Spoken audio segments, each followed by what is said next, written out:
Batterier. Batterier specialiserer sig på elektrokemi. Elektrokemi, hvad er det?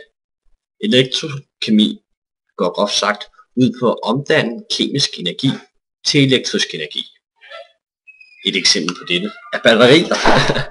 Og det smarte ved dem er, at det er en transportabel energiform. Det vil sige, der er ikke nogen ledning. Som du sjovt nok har set, er der ikke nogen ledning til batterier. Den batteritype, vi har tænkt os at snakke om, er Daniel-elementet. Den fungerer ved hjælp af reduktion og oxidation, ligesom de fleste andre batterier. Men vi holder os inden for Daniel-elementet. Jeps, reduktion og oxidation, det kommer vi ind på. Et eksempel på et Daniel-element kan være, at man har en zinkopløsning og en kobberopløsning, plus man selvfølgelig også har det som metal. Jeg har skrevet den kemiske reaktionsskema op for en reaktion mellem kobber og zink, når det er opløst. Zink for fast form plus kobberionen opløst giver simpelthen zink. En zinkion opløst plus fast kobber. Hvad skete der lige der? Zink afleverer simpelthen sine elektroner til kobberet.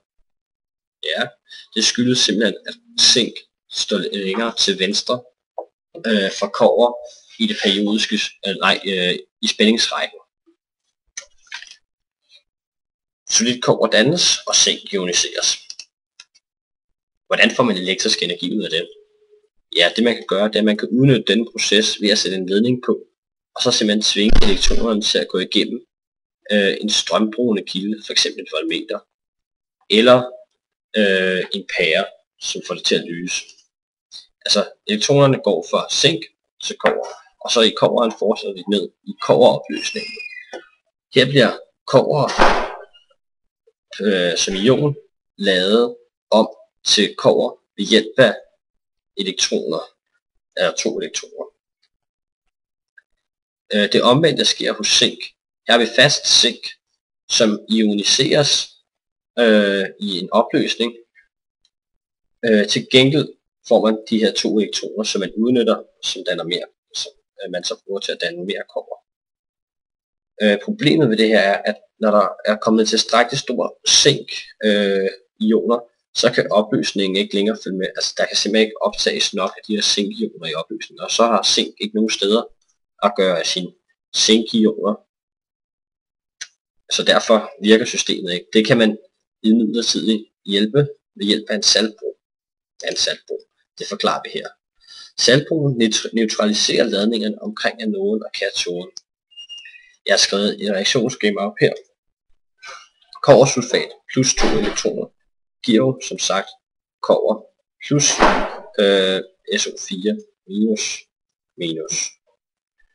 Altså de her svovlioner, dem kan man så transportere over til zink i zinkionerne, og de er jo minusladet og kobber, eller zink er plusladet, så der dannes altså zink sulfat i den her opløsning, og så længe der er nok af de her sulfationer, så kan man simpelthen optage flere zink plus ioner, og så kan man overføre flere elektroner til kobberen.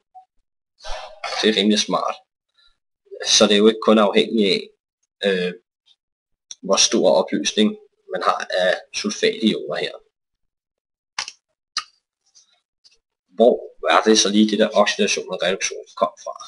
Jo, oxidation, det betyder simpelthen, at noget mister elektroner. Og det gør det jo op i den her reaktionsskema. Altså fast zink ioniseres og opløses. Det afgiver så 2 elektroner. Så derfor må det jo være zink, der oxideres. Kobber